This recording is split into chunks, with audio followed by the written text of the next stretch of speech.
Ohayou gozaimasu, I'm Louis Chang, and I'm going to talk about a recognizable item from Japan, as you can see right here.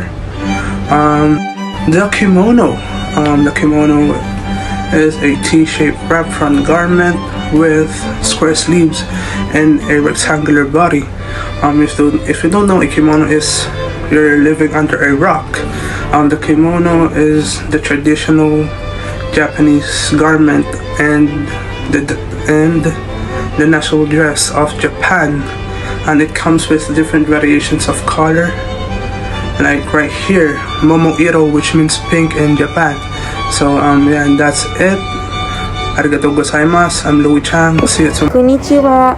はじめまして。私はの名前はエクラエイリアンです。私はフィリピンです。私の趣味はチロとベキリンです。The item that I choose is origami paper. In Japanese, they call it origami. There's nothing different, but the meaning of origami is folding, cutting, or gluing or taping the paper to create an object or an animal. Did you know? The father of the origami paper is Akira Yoshizawa, that the mastery of creating origami papers and sharing his knowledge to other children to be creativity and how to fold the papers to objects and into animals. That's why a lot of children now in Japan, even in other Asian countries, are good in folding and making origami papers because of his creativeness and sharing his knowledge. This is the trivia in the origami papers. Arigatou gozaimasu. Watashi no mae wa Kiristobigu desu. Yunanasai desu. Watashi no shumai wa asobu desu. Motsunabe. Motsunabe is a type of nabemono in Japanese cuisine, which is made from beef or pork thigh or other offal. It is popular to made with large portions of various types of meat prepared in a continental kitchen cooking pot or a special Japanese made pot. Konnichiwa. Watashi wa no mae wa Flores Mark desu. Watashi wa Philippine Jin desu to watashi wa no shumi wa game sorokoto desu. So manga, what are they? It's basically comics or graphic novels that came from Japan. Unlike Western comics that have full color in their pages, and its reading style is right to left, mangas are typically printed in black and white color, and its reading style is left to right. It's kind of bland to look at, but it actually keeps the printing cost low, and because it saves time. Manga first started as a scroll and was made back in the Edo period, until it gained popularity outside the nation in the 1960s. Now, I first started reading a manga like 3 years ago. A manga that I first read was called Tomogui Kyoshitsu, or in English, Cannibalism Class. It sounds really gory because its plot is gory, in which they have to eat their classmates' organs or body parts in order to survive for the day. It intrigued me because the plot is interesting, in my opinion. After finishing the manga, I started reading other mangas with different plots when I'm bored. And that's all. Thank you for listening to my show and tell. Dozo yoroshiku onegaishimasu. こんにちは、はじめまして。私はの名前はゴンゴブアライカです。私はフィリピンです。私の趣味は調理です。Takoyaki is a well-known food dish in Japan. Made with a heat flour-based heater, takoyaki is delectable and alluring little flour balls. Barbecue to a rich scent on the outside and a warmed-up chewiness between blended in the new element of dry octopus, tempura crumb, curved ginger, and green onions. Takoyaki was first popularized in Osaka, where a street vendor named Tomokichi Endo is created with its invention in 1935.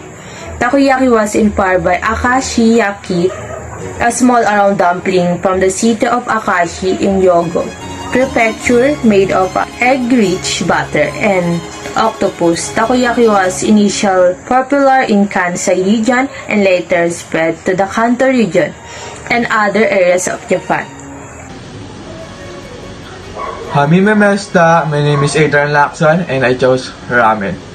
Because ramen is widely known import China to Japan. Ramen noodle shops first sprang to popularity in the both country in the early 90s. And the noodle were actually called Chinese soba.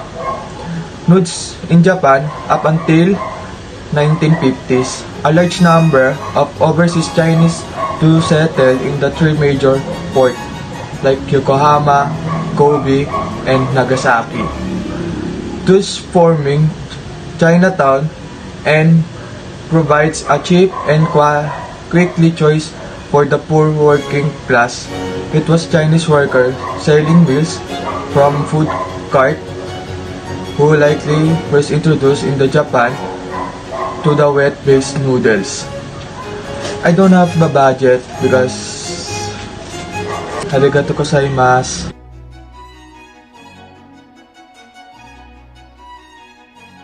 Konnichiwa, hajimemashite, watashi no name wa Espino Ana desu. The origin of tempura. Butter frying in Japan goes back to the mid-16th century. Japan was a closed port country with limited trading access with few Chinese and Dutch traders. The concept of butter frying was brought by the Portuguese along with Catholic. Tempura is known as the favorite dish of Tokugawa Ieyasu, the first shogun of the Tokugawa. Tempura is commonly served with grated daikon and eaten hot immediately after frying in Japan. It is often found in bowls of soba or udon soup in the form of shrimp and sea shallot. The most common sauce is the tenchu sauce. Alternatively, steamed tempura may be sprinkled with sea salt before eating. Mixtures of powder, green tea, and salt or yuzu and salt are also. Hajime mashite, watashi wa Grana Angel Grace desu. Watashi wa Philippine Jin desu. The food that I choose to introduce today is tonkatsu, or pork cutlet in English. It's a Japanese dish that consists of breaded, deep-fried pork cutlet. In Japanese, it's called pork tonkatsu or tonkatsu. Tonkatsu is originated in Japan in 19th century. Early katsuretsu was usually beef. The pork version was invented in Japan in 1899 at a restaurant called Rengate in Tokyo. It was originally a type of yoshoku, Japanese version of European cuisine invented in late 19th and early 20th centuries, and was called katsuretsu or simply katsu. Tonkatsu is a Japanese dish that consists of breaded, deep-fried pork cutlet. It involves coating slices of pork with panko, frying them in oil, and then serving with rice and shredded cabbage. The two main types are filet and loin. Tonkatsu is also basis of other dishes such as katsukare and katsudon. Tonkatsu is often eaten before competition in order to have good luck, because katsu also means to win in Japanese. October 1st was designated as Tonkatsu Day by the Japan Anniversary Association after Ajino Shinuya Corporation, a food company, first advocated it, with a play on words linking ton and ten, and katsu and win.